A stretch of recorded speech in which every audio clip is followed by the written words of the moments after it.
Hi everyone, this is Sacramento Davis chapter of the Zeitgeist movement.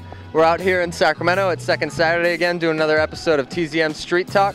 Today's theme is income inequality. We're going to get a general understanding of the public's knowledge about the wealth gap in this country and around the world and how it affects the psychology of the population.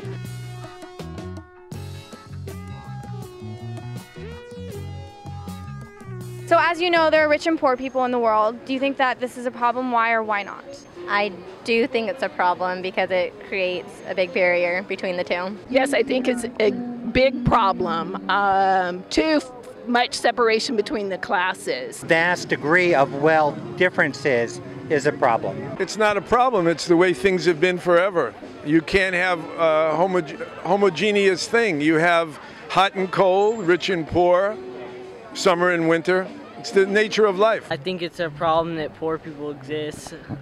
But I don't know if it's a problem that rich people exist because it just depends how they get there. If they just are given it, I don't know. But if they work to become rich, I don't think it's a problem at all. I do think it's a problem, but I also don't at the same time because I think that people are happy the way they live and they kind of get to pick what their future holds for them. I think it's a problem, but then there's no easy way to solve it, but I'm sure that there are programs and financial helps that we can assist them with. Yes, I do believe it's a problem. I think this is something that's been neglected by our government for far too long. I think there's way too much focus on gaining wealth and not enough focus on getting just enough wealth to the people who actually need it. It can be a problem depends how the poor treat the rich and the rich treat the poor. For us as believers in God, we believe no matter what state you're in, how you deal with that state, how you view others, how you judge others, kind of makes you who you are. Absolutely. I think the poor people are suffering a lot more than the rich people, and for the most part, people don't understand what the real social life difference is. I don't know why we have so many who are less fortunate than us when there's so many who are rich and who could help them, but I mean, I feel like they do something about it, but not enough to help all of that, you know? I mean, I think they can do a lot more instead of just spending unnecessarily. You know, living in a 5-bedroom house when there's only 2 people that live there. You know, none of it makes sense to me. I believe that there's maybe a group of people who have that money and they only keep their circles around. You know, so the people that don't have the money, it's they're just rushing them away. Even in our own backyard, we have people that can't feed themselves, and this is supposed to be one of the richest countries in the world. And it's disgusting. Money pretty much dictates your quality of life, especially in this country. And so anytime you have some kind of drastic divide between the rich and the poor, that's going to filter out in the social arena, creating tons of problems as a direct result. Absolutely. It creates so many bigger problems like hunger, human trafficking, lack of education, all those things. They're all connected. You can be a poor person in reality physically, but be spiritually rich. So what he was saying, being content with what you have can take you a long way. So learn to deal with what you have and, believe in God that he would provide for you, I guess. I absolutely think it's a problem because whenever you have a segregation of different groups, it creates friction between the two groups. And historically, we've already shown that fiscal matters creates a huge paradigm shift and creates massive amounts of problems, from food shortages to water shortages to death and mayhem.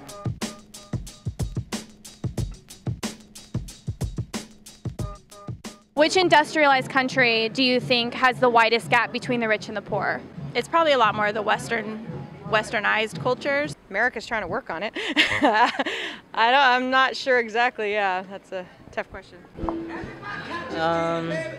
Just because of my culture, I want to say the Philippines, but I don't know. I would guess that America is definitely up there. I don't know for the number one, but I would say we're definitely up there. Place that probably struggles the most would be Africa.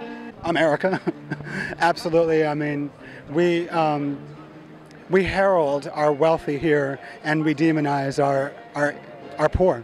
I would probably say the United States. I would say the same. Probably America. Yeah, America. Possibly the U.S. Possibly, yeah. I don't think it means anything because the media anesthetizes everybody to believe that you're rich if you have a TV and you can have an iPad or something, yeah? Maybe Pakistan, because there's some rich people there probably. Unfortunately, I think it's the U.S. I've traveled the world and I've seen lots of countries, and I'm always delighted when people from other countries ask me where I'm from and are interested in it, but also at times I'm ashamed of our country here because of the gap. Ooh, I would think the United States, from what I could tell. There may be other countries out there too that may have a greater gap, but I would think we're up there for sure. Which industrialized country? For sure, America. Our country, America, right? Right? You know, I would say Saudi Arabia is probably the biggest gap, not the U.S. I would want to say here. And which do you think has the smallest gap? I probably would say something like Japan. The smallest? Oh, let's say Germany. Probably wrong. Canada. Very good question. Maybe Canada? And the smallest gap? Which one do you think has the smallest gap? Here, our country. Probably like Iraq, Israel, because that's where all the oils are. So we're all rich there, right? Probably one of the ones in Europe. Not sure which one. I'm not sure which one would have the smallest gap. Probably some like third world country where everyone's kind of on the same level, like lower level. I would think the socialized countries, and I would think, to a degree, the Canadas of the world. Norway? I don't know. Maybe. Yeah, I have no idea. Smallest gap? I think it would be some socialist country, like maybe Denmark, perhaps. Probably the Nordic countries. Scandinavia, Sweden, Norway, Finland. I'm not sure. Had to guess, just... Iceland.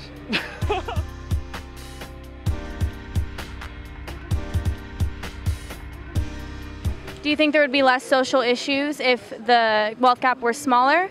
I could see that. If people stop thinking about themselves and start thinking about others, yes. It'd help even the field and everybody to have a equal opportunity at striving for what they want in life. I don't know if it would create less social issues if there was a smaller gap. I think that if we got rid of the idea of fiscal need and allowed people to provide for themselves and for the communities in which they live, that we would create a different environment that would be more conducive to human survival. You work to get food, you feed yourself so you can go to work. That is not conducive to human need.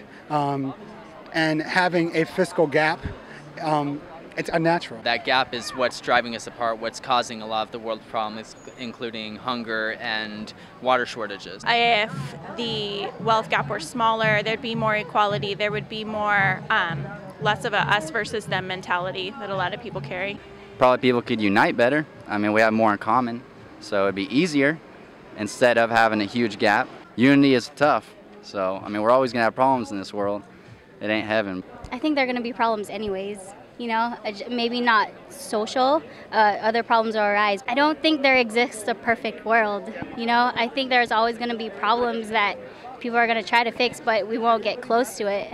My instinct would say that yes, social issues, social problems would be alleviated in some sense, whether that's big or small, by bridging this gap. It's kind of hard to say because it seems like there's a lot of variables, although the monetary problem, if you'd call it that, is definitely, I'd say, a key player as far as social problems are concerned. No, because again, the wealth isn't coming due to nothing. People are doing something positive in theory that's allowing them to have that wealth. So their contributions are needed, but then again, you need to have 20, 30 billion of wealth while people can't have food to eat. So it really is, there's no easy answer. No, I don't. And why is that? Because people are not awake enough to know that that makes a difference. People are concerned with the petty things in their lives, whether there's khakis in Banana Republic or they got their proper CD. They're not really worried about economic issues. People don't function like that. They're not deep enough. The average person's asleep. That's why there are such big gaps. Yes, I definitely think so. If people have what they need, then they tend to focus more on caring about each other, peace, prosperity, sharing, and all that. But if there's such a gap, they're too busy trying to survive and get the basics. You know, people suffering all around you. You can't ignore that forever. So, you know, it has to come to a point sometime when either the people got to stand up or, you know, the wealthy keep winning.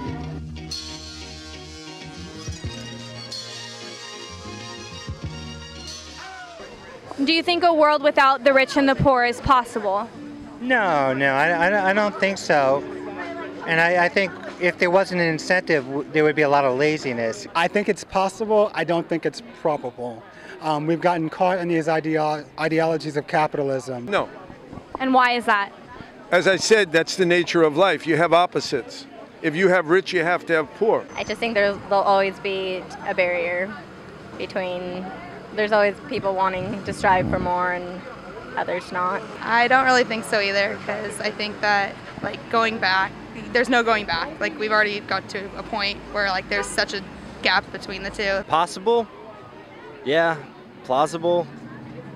Probably not. No, because there's always going to be people all about power. I mean, just because you're intelligent doesn't mean, you know, you have the power, and just because you have the power doesn't mean you're intelligent. But it's more than that. We're all complacent in America. I don't understand why. Like, we don't give a shit. Like, why don't we get rallied up about poverty? Like, one thing that blows my mind is that I cannot believe that despite how technologically advanced we are and all this, let's say, what is this, wealth around us, women still can't walk alone at night without feeling like they might be jumped. Like, that's bizarre. Like, wait, we're in the 21st century and this is still happening? No, it hasn't been done. It hasn't been seen. I don't know if we've gotten close to it. So we've just seen so many differences, and I don't know if we can get to a point where we can differentiate from that. I'd like to hope so, yes. And why is that? Because then there would be more fairness and people would be all treated equally, and people would all have the same basic human respect and needs met. There's always going to be division when we have our fleshly wants and our desires, our selfishness. I don't know. Because even if you get, it's all how you view things. I think this earth is here for us to experience that, because until you've experienced either one side or the other, you don't have the empathy or sympathy for being on the other side. And I think that's what this earth is for. You know, life, like you said, life isn't supposed to be this perfect place. So heaven is the goal. Until we come to a point where we understand that humans need certain things to survive: food, shelter, and community. We won't move beyond that until we just allow for humans to have those three basic needs met without the need for finance. I think in general we're going towards like a giant union sort of state, like a 1984, maybe Brave New World stuff, like a big government. And I think that has nothing to do with the solution of solving that. Not without something as drastic as financial economic collapse, or in some other way abandoning the monetary system. I completely agree. It's going to take something along the lines of either a governmental or economic collapse or a rebellion of the people in order for there to be some kind of social shift that that people could start becoming more equal. Again, you know, if we have a huge paradigm shift and we eliminate money, if we eliminate government, yeah, it's possible. Is it likely to happen? Probably not, and definitely not within my lifetime. It would require like a huge paradigm shift in like the way we think about social structure and like economic structure. There's just so many things that would have to drastically change. And you know, and I'm sure that the first way to get something like that accomplished is education. Do you think that a world without the rich and the poor is possible? Definitely. And why is that? I think that there's people already that are making changes in their like towns, in their cities, in their just world around them, and those are the people that are going to change this world, that are going to make the difference, whether it's through their church or through their school or through their nonprofit or whatever it is. It's the people that don't see a dividing line. They don't see us versus them, you versus me. They just see human beings, and they want to strive to do something for that. According to a recent study, the top 20% of the richest people in the United States owns about 85% of the wealth in the country.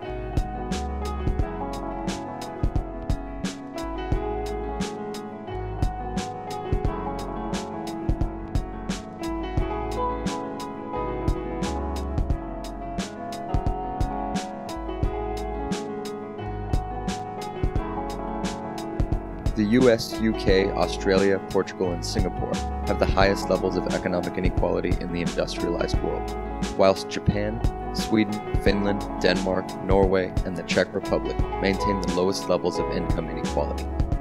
If you think becoming rich will allow you to escape the negative ramifications of this ever-broadening gap, think again.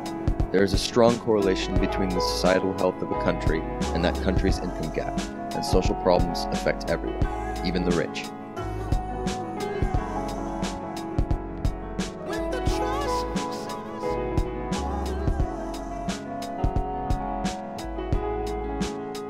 Educate yourself about the true causes of the problems in our society and help us transition into a more sustainable world. No more politics, just solutions.